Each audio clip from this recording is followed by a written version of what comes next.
അസ്സലാമു അലൈക്കും. എൻ്റെ പേര് സഫ. ഞാൻ വർക്കല ശ്രീശങ്കര ഡെന്റൽ കോളേജിലെ വിദ്യാർത്ഥിനിയാണ്.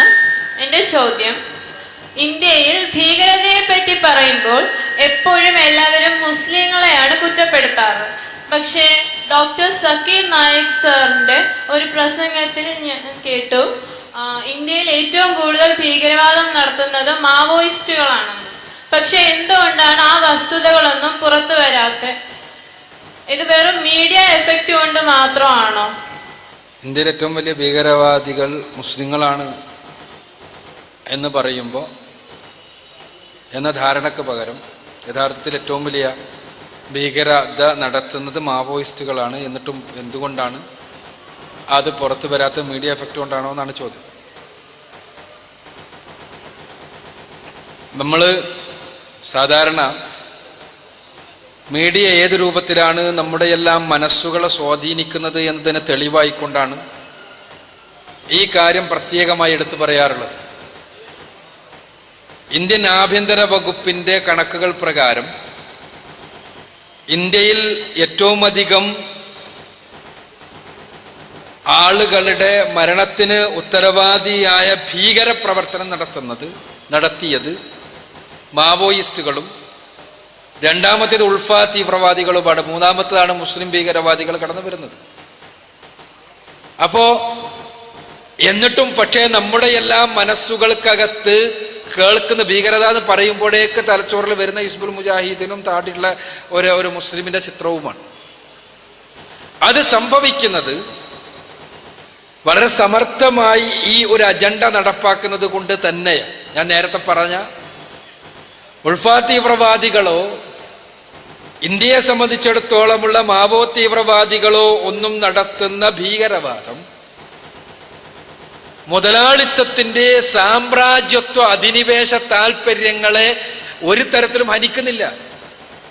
അവ കേവലം രാഷ്ട്രീയമായ സമരങ്ങൾ മാത്രമാണ്.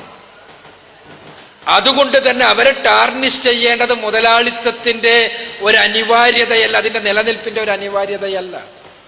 ഹാസം ഇസ്ലാം അതല്ല. ഇസ്ലാം നിലനിൽക്കുന്നത് തന്നെ മുതലാളിത്തത്തിന് ഭീഷണിയായിക്കൊണ്ടാണ്. ഇസ്ലാമിൻ്റെ നിയമങ്ങളെല്ലാം സാമ്രാജ്യത്വത്തിൻ്റെ ചൂഷണങ്ങളിൽ നിന്ന് മനുഷ്യരെ വളരെ സമർത്ഥമായി തടയുന്നവയാണ്. അതുകൊണ്ട് തന്നെ ഇസ്ലാമിനെ തമസ്കരിക്കേണ്ടത്, ഇസ്ലാമിനെതിരെ യുദ്ധം പ്രഖ്യാപിക്കേണ്ടത്, ഇസ്ലാമിനെ തകർക്കാൻ ശ്രമിക്കേണ്ടത്, ഇസ്ലാമിനെ ടാർണിഷ് ചെയ്യേണ്ടത് മുതലാളിത്തത്തിൻ്റെ സാമ്രാജ്യത്വത്തിൻ്റെ അനിവാര്യതയാണ്, അതിൻ്റെ നിലനിൽപ്പിന് വേണ്ടിയുള്ള അനിവാര്യതയാണ്. ഇതെല്ലാം ഞാൻ കേവലം എൻ്റെ ഊഹത്തിൽ നിന്ന് പറഞ്ഞു പോകുന്നതല്ല. ഇസ്ലാമിക ഭീകരത എന്ന ഒരു സ്വരം ലോകം കേൾക്കുന്നതിൻ്റെ തുടക്കത്തിൽ 1980-കളിൽ പുറത്തിറങ്ങിയ ഏറ്റവും ശ്രദ്ധേയമായ ഒരു ഗ്രന്ഥത്തിൽ, ദ ക്ലാഷ് ഓഫ് സിവിലൈസേഷൻസ് എന്ന ഗ്രന്ഥത്തിൽ സംസ്കാരങ്ങളുടെ സംഘട്ടനത്തെക്കുറിച്ച് പറയുമ്പോൾ,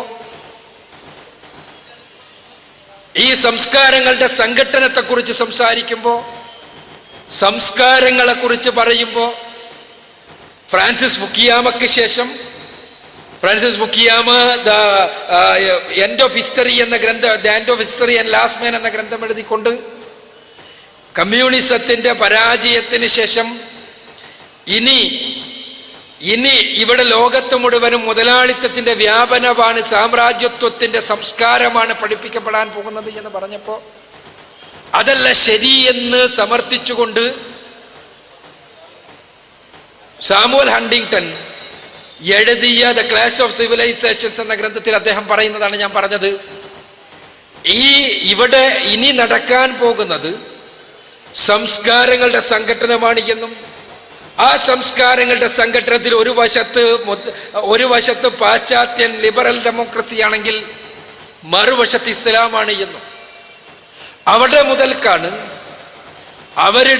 അവർ പറയുന്ന ലിബറൽ ഡെമോക്രസി എന്ന് പറഞ്ഞാൽ എന്താണ് എന്ന് ഞാൻ വിശദീകരിക്കേണ്ടതില്ല. നേരത്തെ പറഞ്ഞ എല്ലാ തരത്തിലുമുള്ള ചൂഷണങ്ങളെ അടിച്ചേൽപ്പിക്കുന്ന ഏർപ്പാട്. അതിനെതിരെ നിൽക്കുന്ന, അതിനെ സക്രിയമായി പ്രതിരോധിക്കുന്ന ആദർശമാണ് ഇസ്ലാം എന്നതുകൊണ്ട് ഇസ്ലാമിനെ തമസ്കരിക്കാതെ മുതലാളിത്തത്തിന്, സാമ്രാജ്യത്വത്തിന് നിലനിൽപ്പില്ല എന്നതുകൊണ്ട് അവരുടെ അതിശക്തമായ ആയുധമായ മീഡിയ ഉപയോഗിച്ചുകൊണ്ട് നടത്തുന്ന പരിശ്രമങ്ങളുടെ ഭാഗമായിട്ടാണ് ഇസ്ലാമാണ് ഭീകരത എന്ന ആശയം പ്രചരിപ്പിക്കപ്പെടുന്നത്. അതിനേറ്റവും നല്ല ഉദാഹരണമാണ് എൻ്റെ സഹോദരി ഇവിടെ ചൂണ്ടിക്കാണിച്ച ഉദാഹരണങ്ങൾ എന്നാണ് അതിനനുബന്ധമായി എനിക്ക് പറയാനുള്ളത്.